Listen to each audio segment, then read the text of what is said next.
Hey, what's up? It's Francis. And today I want to talk about DIY cassettes and how to get a quote on getting them manufactured. Because when we do our own Dungeon Synth projects and we're not on a label, sometimes we want to put out a physical, and cassettes are sort of the way to go for Dungeon Synth. You could apply a lot of these concepts to things like CDs or LPs, but I'm going to focus on cassettes for this video.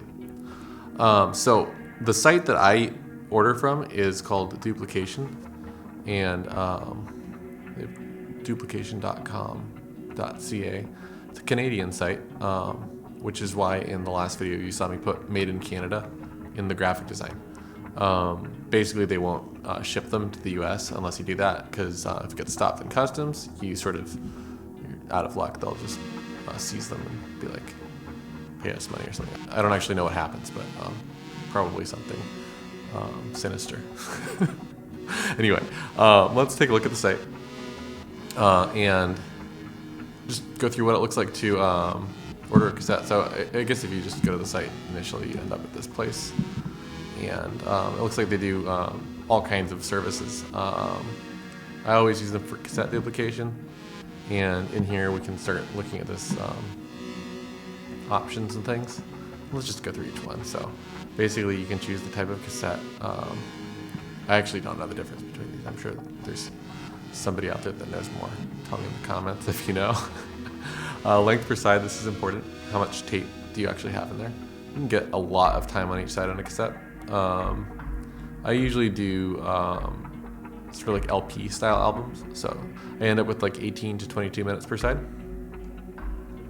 So let's just pick that. I'll choose 20. And then different audio on each side. If you've got a side A and a side B, you would do that. You can do same program on both sides. That's kind of a cool way to make a shorter release that's sort of user friendly for people that aren't used to cassettes, because you just stick it in upside down or right side up and it's the same thing. Or you can just leave one side blank. Basically, again, if you know a lot about tapes, you can pick whatever you want here. I don't really know enough about cassette tapes to give you an option. Basically, depending on what stock they have, you can choose a lot of different types of colors. So it'll show you what it looks like here. It doesn't really matter what you get. I think there's a slight price difference for some of them, but different cassettes will look good with different labels, and this won't affect your sound quality at all. Cases, basically you can choose a lot of different cases. Basically, there are cases that are sort of like the classic cassette cases, and there's like these things too that are more like an old DVD case where it like clicks open. I usually just get like a regular cassette case. I'll get a solid color on one side if I don't have a cool graphic on the cassette itself. Let's see here. O cards. O cards are basically those like they're like pieces of paper that wrap around, basically. J cards are the ones that here, let me show you actually. Okay, so I'm just gonna show you what a J card is. It's basically when you take the thing out of the cassette, this thing, and if you hold it the right way, it sort of looks like a J, I guess. Yeah, there it is, J.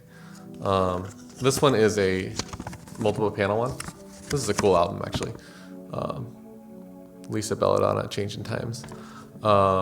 And essentially what you can do here is, let me go back to my other spot. Where did I go? Shoot, cover type. J card, okay. One panel, one side, two panels, one side. So basically like this is, you can see there's two panels because it folds. You don't have to print on both sides. This one has a print on both sides. So two panels, two sides is like essentially four panels. So that's what a J card is. Let's just say we want like two panels, two sides. The label is the print on the cover of the cassette. So a pad print is when they print on the actual tape. I think this is a pad print here.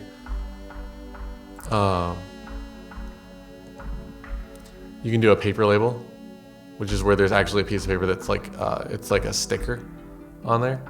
You can do a little engraving. These are cool, but I don't like them that much for some reason. I don't know why I never got those, but anyway. Download codes. Some albums I will get printed with download codes, and I will use Bandcamp codes. And let me show you how to get those actually. If I go to my Bandcamp, you go to over here to Tools, and in here you get you hit Generate Codes. You can make 100 at a time. I made these codes. It looks like a lot of them actually got redeemed, which is cool. But what you can do is you can export them as a like a what should I call it? A CSV. It's like a Excel spreadsheet kind of thing, or you can print them as a PDF. And if you do that, like, I mean, I'm just basically giving away a bunch of copies of the album here. You just pause the video and see if one of these works. Looks like about 2/3 of them should still work. But you basically print them out as a PDF, and you email the PDF to the duplication place. Anyway, so if you want download codes, that's great if you're playing shows or something like that. But I usually sell my cassettes on Bandcamp, so they come with a download if you buy a cassette. So I don't really need codes.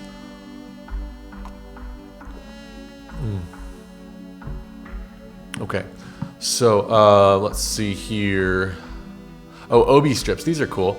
I usually don't get them because they cost kind of a lot extra for what they are, but they're pretty cool. And if it fits your project, it's good. It's this like strip that goes over the outside. Test tapes are cool. If you aren't sure if your mastering is good, then you can have them mail you a single test cassette before you do the whole order, which can save you a lot of money.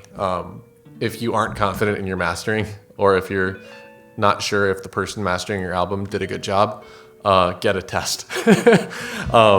This particular company I like because they'll actually send you an email letting you know that the master's kind of weird. One of the last albums I did, I think there was like a mistake in my master and I didn't catch it, and they did. And they sent me an email and asked if it was intentional, and it was not. And thank you, duplication, if you're watching this video. Anyway, overwrap is you can get resealable bags like you would get on a comic book, or you can get like a wrapping around the outside. I like to save the plastic a lot of times, but I do like the sort of comic book collector bags. And then quantity. How many do you want? I'll usually get like 20 if I'm not sure if it'll sell well. They end up being really expensive per tape if you do that. This particular layout is more than $10 per tape wholesale, which is unreasonable. I would, at this point, go back and change some stuff to make it more cost effective. So basically, once you get beyond this point, you essentially send them a quote. So that's really all there is to it. Once you get to that point, you'll interact with them over email, and they'll let you know what you need to do. They'll send you to a site where you get to sort of upload the files, and that's it. Yeah, easy as that. Super easy. Let me know if you have any questions in the comments. This is kind of a weird thing to do the first time, but after you make one or two DIY cassettes, you'll start recognizing your mistakes and correcting them, and it gets really fun. It's kind of addicting. You get to like release an album, you do a short run of it, like 20 or 30 copies, and then they sell out, and then people are like, oh, I wish I got one, and then you can decide if you want to make another run or make a new cassette. If you get really brave, you can do an LP.